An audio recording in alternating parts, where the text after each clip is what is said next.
Hey, it's Dan Morales, and this is Homebuyer Radio, episode number 10. We're into 2017, and we are headed towards your dream of home ownership. So this week, what I wanted to talk about was for sale by owner properties. We run into this every so often where we have a client of ours who's out there looking to buy a house, and they run into somebody who's selling their house on their own. What happens in these transactions is, usually, you're trying to cut the realtor out of the transaction, thinking that, some way, somehow you're going to save yourself some money. Now, in most cases for you as a buyer, that's generally not the case. You usually don't end up saving any money because usually what's happening is the seller of the property is just trying to maximize the amount of profit that they make from the sale of the house. And part of their way of doing that is by trying to cut the realtor out of the transaction. The other challenge with that is oftentimes you have somebody who's looking to sell a property for sale by owner. They don't really know what the property is truly worth. And so sometimes what they have that property listed for is significantly more than what the fair market value of the property is. And then you combine that with the fact that you don't have a realtor that is representing you as a buyer towards the purchase of this property. So in most cases, what that equates to is a bad deal for you as a buyer.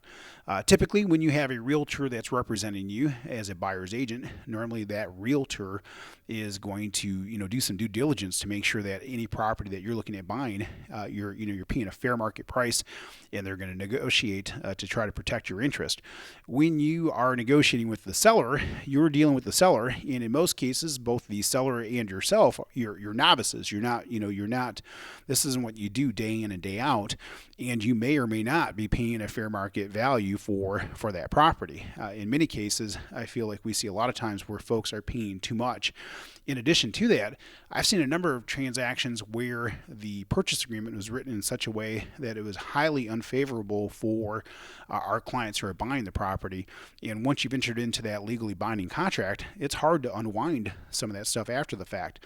So long story short, I would tell you, you can buy a property for sale by owner. I do think that it makes a lot of sense to have representation from a realtor. And I think any potential cost of having representation from a realtor is probably more than offset by the guidance and the direction and in all honesty, the protection that you would get as part of being represented by an agent as well too. So I do think it makes great sense to have professional guidance and direction as part of buying a property. It's not to say that you can't successfully do a transaction where you buy something for sale by owner. Just wanted to point out that if you're buying for the first time, you really are taking some elements of risk there that you may not be, in the best position to be taking. As always, of course, we'll always do our best to guide you and direct you in the right direction. If you're looking for a good, competent realtor that knows what they're doing, we'd love to make a referral to you. You can reach out to me at dan@danmorales.com. That's DANMORALEZ.com. So again, dan@danmorales.com. My phone number is 616-931-4629. Again, 616-931-4629. My NMLS number is 709-729, and Northpointe Bank is an equal housing lender.